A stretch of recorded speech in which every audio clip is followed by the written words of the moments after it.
Welcome to today's session. I'm looking forward to today. It's a day for me to sort of round up for you some of the things that we've learned.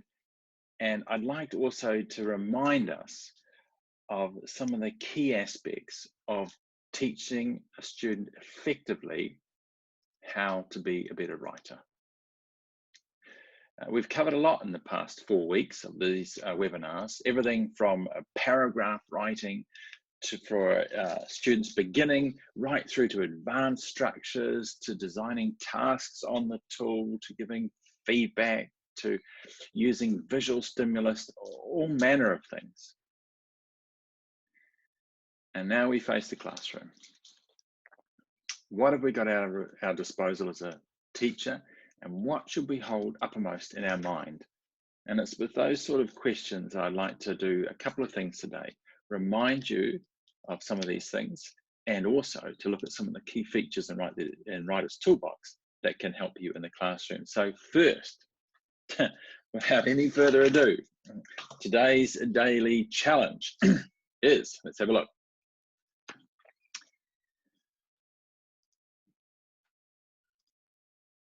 There it is, Fun Friday.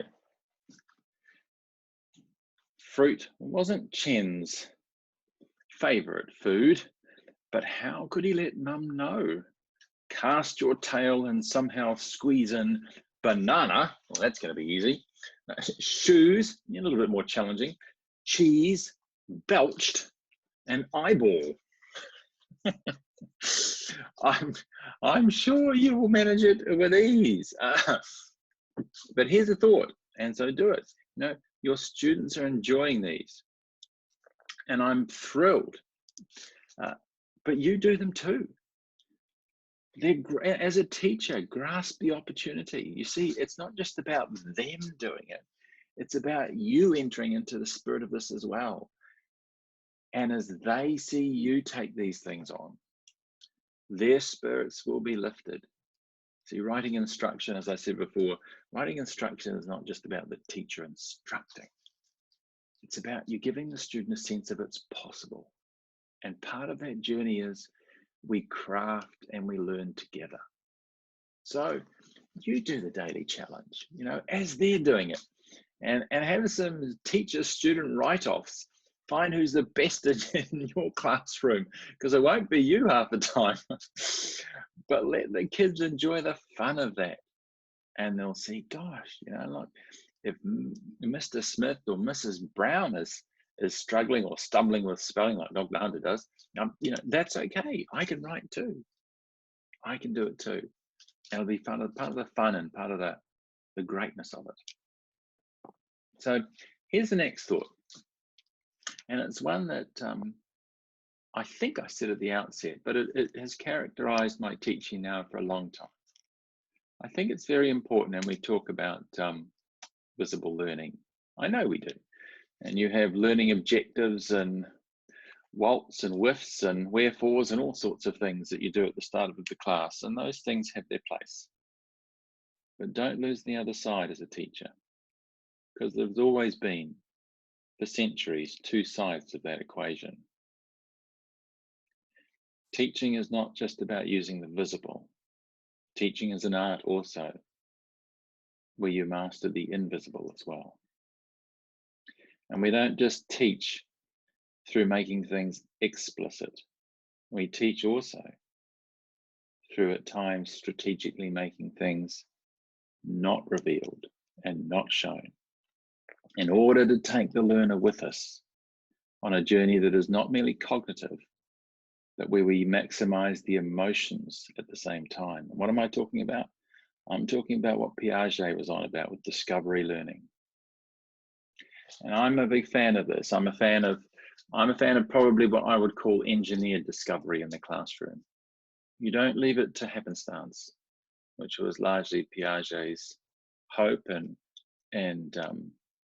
he saw it realized that on occasions too, students, no matter how many triangles you put around the classroom in hidden places, just didn't get it. And you're wasting your time. So I'm a fan of engineered discovery. You engineer strategic moments of revelation where the child, the student, themselves see the new, and immediately there's not just a cognitive realization that the new is better, there's an emotional bond, and the student feels it's better.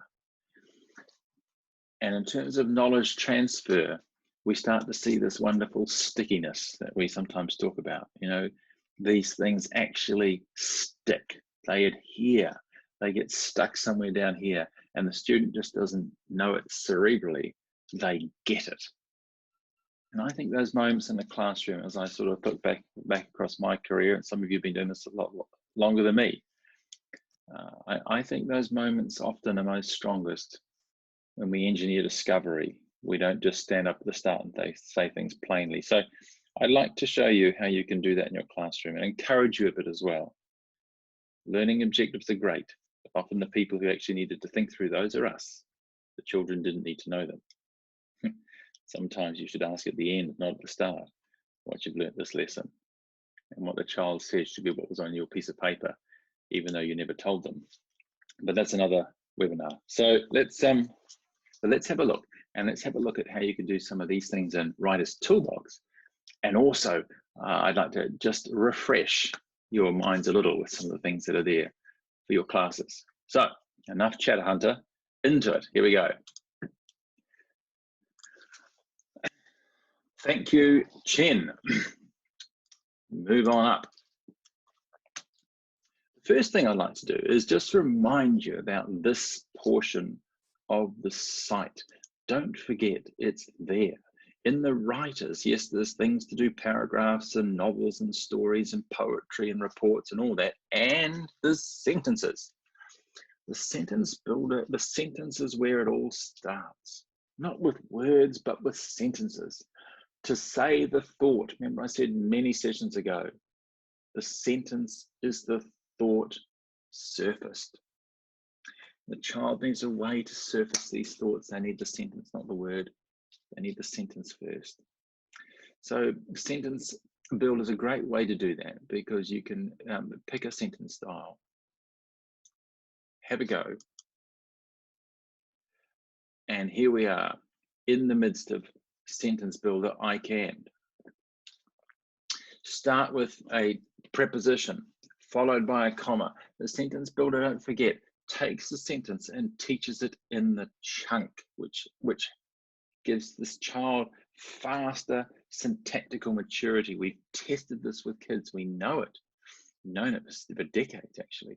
So you can just bring in a hot start. Look, you know, above the deafening noise, comma. I'm just following the instructions and encourage the children. Start with a preposition thought, followed by a comma, above the deafening noise. I could have used my comma down here. Oh, look, let's just do that. Love these commas. Look, bang, there it is. Next, now finish the sentence, above the deafening noise, and my sentence is appearing above me, so it's not lost. I don't need to think what it was in my brain. There it is, above the deafening noise. I'd like to see some more examples. Help me out here. After dinner, Arthur went to his room to do his homework. Above the deafening noise, John saw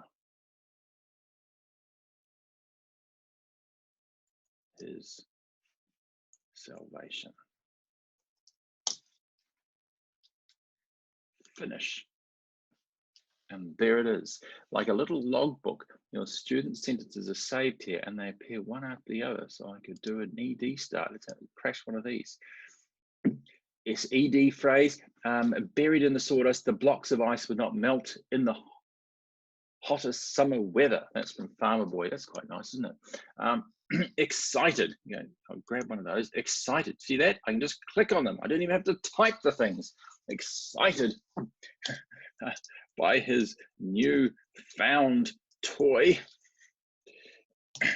Comma. Where is it? There. Next. Patch hid behind the couch. Patch scurried off and hid behind the tree. Finish. And there's my log building up with sentences. So it starts with the sentence. Don't forget, get your students back, master that sentence style, because it's where it all begins. Their capacity to render to surface thoughts increases the greater competency they develop with sentences. This is the point. That's the point of this whole journey for us, for me, for us. Here we go. Now, how might you do that same sort of thing in the writers? Well, let me show you. And this, some of you have never seen this feature before, so let's have a look. I wanted to leave you with some of these thoughts while we still had time and we're still together like this. Because the writing tools, as we go in here as a teacher, have quite a lot of flexibility. You can push these things. I'm going to create a new task. Here we go. Your semicolon challenge. Many teachers find teaching the semicolon sentence difficult. So let's have a look how you can use the writers. The semicolon challenge is the task. Okay, and the instructions are select one sentence, one mini sentence. I often like to call them mini sentences. When I'm teaching the semicolon, I call them mini sentences. Mini sentence from group A, and select another mini sentence from group B. See how many semicolon sentences you can craft. I do quite like that word. They're crafting sentences. So make, stick them together, and make a semicolon sentence. Here's your challenge. See how many semicolons you draft. Can you get to 10? P.S. This is good too. P.S. They all need to make sense, Nigel. Everyone's got a Nigel in their class somewhere, right? I mean, you know what I'm saying. You're teachers, you know what I'm saying. Select year level, yes, 7, brilliant. Word length, no word length needed. Due date, oh, look, what the heck, let's just stick with it. And they're going to do next Thursday to do this. Now, sequence. Here's where we get interesting. Mind map, not needed. Box plan, not needed. Select writing tool, yes, but I'm going to pick something you wouldn't have thought. I'm going to go free writer. Leave it on free writer. See, I'm not in the sentence builder. We've just done that. I'm showing you some of the versatility you have here. And even those of you who teach older subjects, you might teach, senior history or biology or HPE, statistics, religious studies, you'll see what I mean here, that you've got some versatility. And I'll just go checklist, semicolon challenge. Okay, and the checklist is going to be, I'll call it today's semicolon challenge. Remember, they all need to make sense. Don't forget. See if you can get to 10.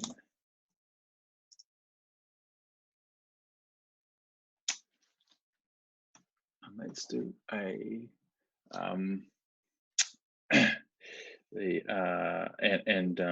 don't open the other checklist until I say so. I'll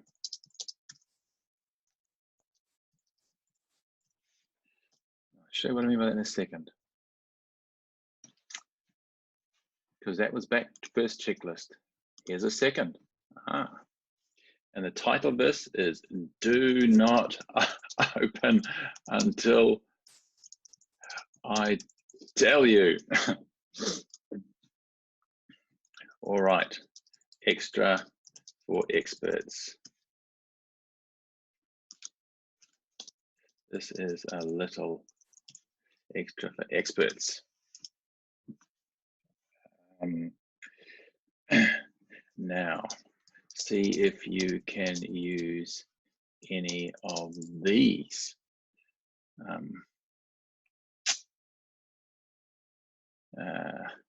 Conjunctions to turn your comma there. What am I thinking? To turn your semicolon sentences back into sentences using conjunctions. You can submerge additional checklists. This is what I want to show you. You may not have realized this. You don't just have to have one. Here they are. Despite. Despite. Walked into the room despite. No, it's not really a conjunction, is it? Conjunction, it's a quick, as, so, that'll do. So you get the sense. As, so, let's just stick because. So we throw a few conjunctions, but the point is we're actually crafting another list. Back to lists. Now I'm going to do what I said in keywords. Here's my first one. This is group A. Keyword list group A, and I'm start the sentence. Henry walked to the station. Semicolon.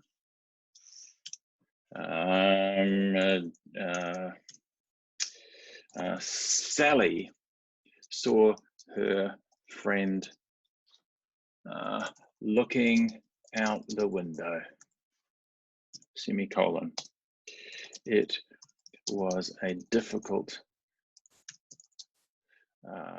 battle for everyone. We were all running late to school. Our dog ate my homework. Or more commonly, the internet crashed and ate my homework. Semicolon. That's group A. Now, add keyword list. Group B. You want those tasks, send me an email, I'll send it to you, but it's easy to do this. You know, you can layer up different lists to create tasks that enrich the writing interface even further. So now we need some second half mini sentences of those conjunction sentences that will work. And I'll just, I'm just out the top of my head, so who knows what was going to happen.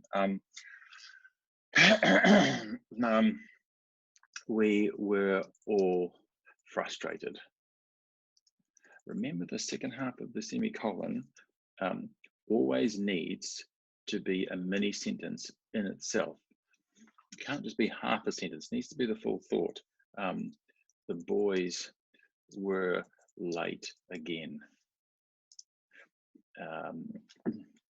Many people did not know what to do.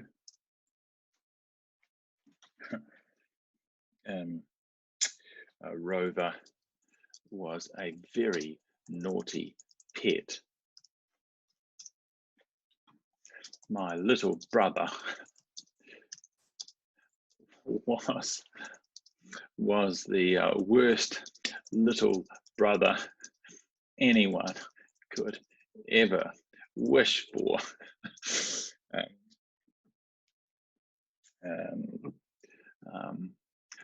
I didn't know what to do. Then you could throw in a couple of challenges, right? You could spice this up. and by the time it was over, which is not what you could use to make a semicolon sentence. It's not a full thought, right? It's not a whole sentence. By the river. There's another one. On the top of the desk.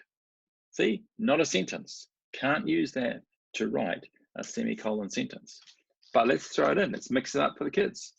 So, sentence styles. Well, the only one I want them to have, of course, is the semicolon sentence. There it is down there. So she's our lovely ninja. So we'll get rid of paragraph styles. That's fine. Images. Oh, look. This is not really an image-rich task today, but it wouldn't hurt to have a couple of images, I suppose. We don't really need an image today, so let's just preview our task. We'll move through and send and share, and now we'll just bring up the demonstrate function. I want to show you what happens. Let's view this task. You can see here, and this is the bit I really wanted to demonstrate to you today. You can see here, here's a task. Select one mini sentence from group A and select another mini sentence from group B. Stick them together and make a semicolon sentence.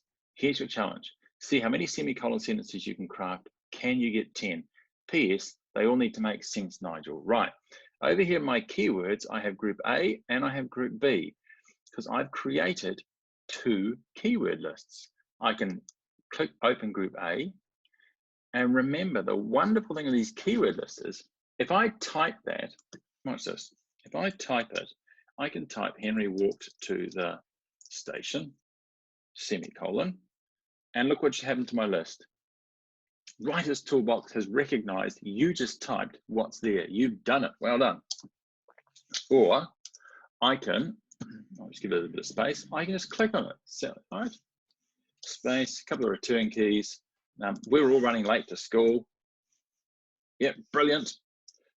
It was a difficult battle because my name's, I am Nigel in the classroom. I was one of those Nigels. Some of you were too as teachers, I know that. So there's group A. I go back and let's see, let's see what I've got here in store for group B. Can I make them? Henry walked to the station. By the time it was over, on the top of the desk, the voice lady, many people did not know what to do. Well, that'll work, it sort of works. Sally saw her friend looking out the window.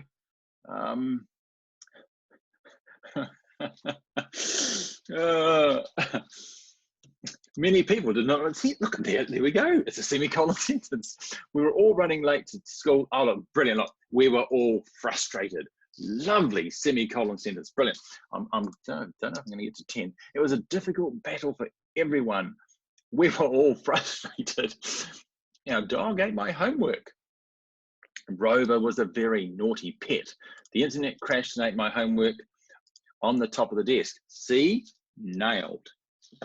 Yeah, it sounds nice, but that is not a semicolon sentence.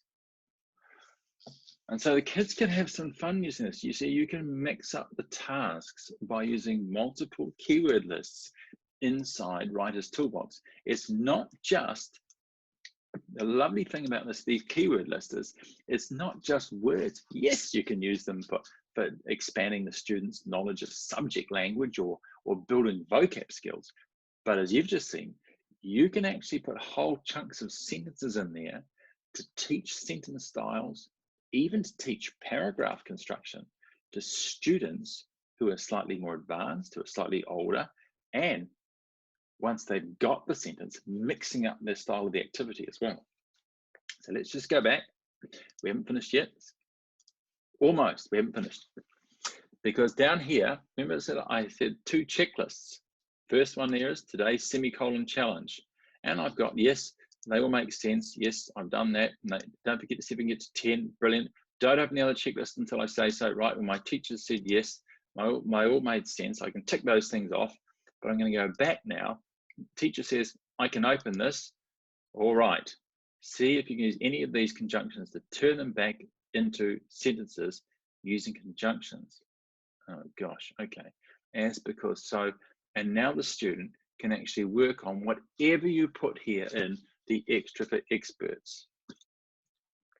What I'm suggesting is that you can add additional checklists as little extra for experts once students have reached a particular point. If you want some of those students who are faster at some of these things to have more to do, use more checklists like that. It works. It works. You can add additional fun things to a task. Right, the last thing I said is what I'd like to show you where I said when we launched this discussion. And I suggested that you also not lose sight of discovery in the classroom, revelation. It's not just about visible, it's sometimes holding things back as a teacher, that the learning moments when they emerge are more intense. Not giving the game away from the outset. And I'll just show you one thing. Here's, for example, if I had to teach some students the power sentence, and I wanted to do that using revelation in my classroom, discovery, engineered discovery, there's a range of ways you could do it. And you'll probably think of some far better than me, but here's one. Look, I'll just go in to Writer's Toolbox, because the normal way you'd think, well, the teacher would stand up the front and say, today's lesson is on the power sentence. And we are going to learn about this sentence style, which is 12 words or less. By which time, of course, Nigel and his friends are already deep plotting their lunchtime adventure. They don't care about the power sentence. You have lost them because you've given the game away at the outset. Don't do it. You're a teacher. Get smart. Tasks. Create a new task. Are you up for this? Ha ha! All right. You lazy, good for no, I can't say that. All right, you lot. See if you can do this. Craft a sentence that is exactly 20 words long based on this image.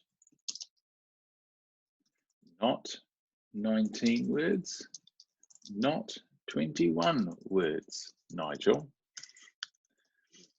but exactly 20.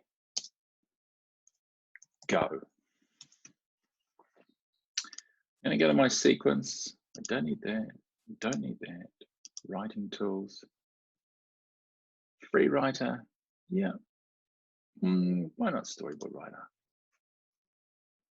Pick my tools. I don't want a checklist today. I don't need any of this. I'm probably just going to leave here. I'll just leave a couple there because I don't want to signal the game away from the outset. But images, I'll just go to the gallery. Oh, this is John next door using the blooming internet on me again. Here we go. Well, it is a firm favorite, but let's just drop that here. There is, we'll try that. There's Lily sitting in her pool again. So we'll go send and share, demonstrate task, view task, and we have this. There's my task. Did you note that too? I wanted to show you this. We've been sneaky in the background this week. I haven't told you this yet, but I wanted to. We've been sneaky in the background. We are going to be doing that all year. We will tell you when we do these little things, but if in the storyboard you put in 4 images, the carousel works beautifully. But now, if you only put in one image, the single image will take over the top of the carousel and you just got one. It's quite a nice feature. Think about it. If you just want to center on a focus and have that image directly above the writing, Storyboard Writer will now do that for you. So let's just go back and try and do our challenge, because it said not 20 words, but exactly 20. So here we go. I'm going to put some Lily. I could have put some keywords, but I won't. We haven't got time. We're running out of time. Lily sat in the pool. Oh gosh, I need to know how many words I'm writing. So I go up here, tools, sentence length. This will help me. Look, did you know that was there? I hope you played with it. So I got 5 words here. Lily sat in the pool. Sat in the delicious pool, relaxing in the sun and enjoying the warmth of the day. Oh crikey, 14 words. And enjoying the warmth. Lily sat in the delicious pool, relaxing in her delicious pool, relaxing in the sun and enjoying the warmth of the day as she sipped. Oh crikey! Now I've got 20. Enjoying the warmth of the day. Sipping. I'm losing consciousness now. Sipping. She's not sipping a drink. She's eating pineapple. Eating pineapple chunks. Crikey, what a mess of a sentence. Lily sat in a delicious pool, relaxing in the sun and enjoying the warmth of the day as she ate pineapple chunks. How am I going? 22. Oh dear. Lily sat in it, and the rest of the class has already done this. You see, the kids have beaten me to this. Lily sat in her delicious pool, relaxing in the sun, in a delicious pool, relaxing in the sun, as enjoying the warmth of the day. 21 words now. Enjoying the warmth of the day. The warmth of it set in her. Yeah, let's see. Look, that was easy. Thank you for the tips. That was easy. Lily sat in her pool, relaxing in the sun, enjoying the warmth of the day as she ate pineapple chunks. Great. And everybody's attention has been focused on crafting that sentence of 20 words. You as a teacher, if you've been following my methodology, my system, have been saying for a long time, really good sentences on average are between 16 and 20 words. And so there's been some rationale behind crafting that sentence of 20, and you've had to feel a certain pride from a student sitting in the room that I've done it. Miss, finished. See, did it. Actually, I should have thrown some keywords in there. That would have been fun too, right? I could have thrown about 5 or 6 keywords, which would have helped my writing process. Miss, I've done it. And then you say, great, well done. Now, I want you to write that same sentence in 12 words. And you go, what?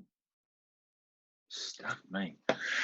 And immediately, your brain is having to focus and concentrate. And you begin to think, what is the main thing I'm trying to say here?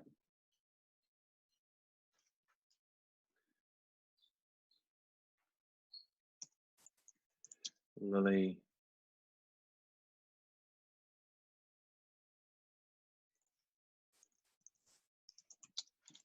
the pool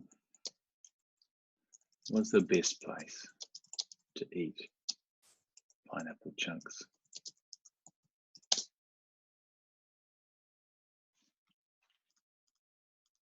Pool was the 1, 2, 3, 4, 5, 6, 7, 8, 9, 10.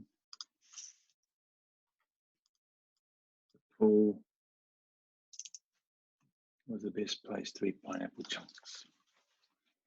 My sentence length things, well, that's the average, you see, because the average is 15, but the average, of course, that tool is the average. It's the average of this plus this.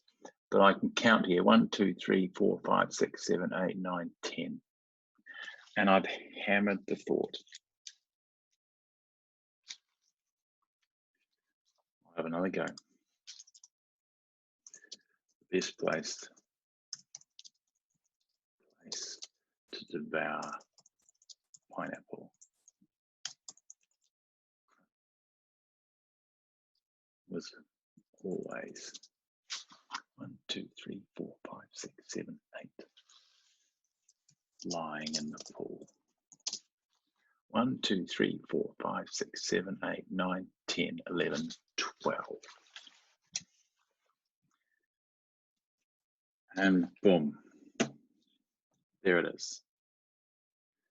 And then you just simply ask the student, hey, which is the better sentence? Lily sat in a pool, relaxing in the sun, enjoying the warmth of the day as she ate pineapple chunks. Or the best place to devour pineapple was always lying in the pool. And the kids will go, well, that one is. And you go, yes, that's the power sentence. Why? And they'll tell you, well, miss, because this just got straight to the point. And you can say, yes, that's right. And for the child, there's an emotional connection. They can not just see it with their eyes that it's better. And their brain didn't just sort of labor over it and do it in 12 and think, well, that's a task. They feel it's better as they read it and they sense it. And you set it up. You set it up because you let them do the first one first. And you know it's always good, but it's not quite great. And these second moments further in the class are moments of great discovery, and the learning becomes stronger as a result. So that's us. I hope that's been helpful today. I've loved being with you in these sessions. It's been a lot of fun. So I wish you, so from me here at Mission Control, I wish you today and into the future all the very best with your teaching endeavors. Please go out and have a lot of fun with Writer's Toolbox. That's from me here today. God bless.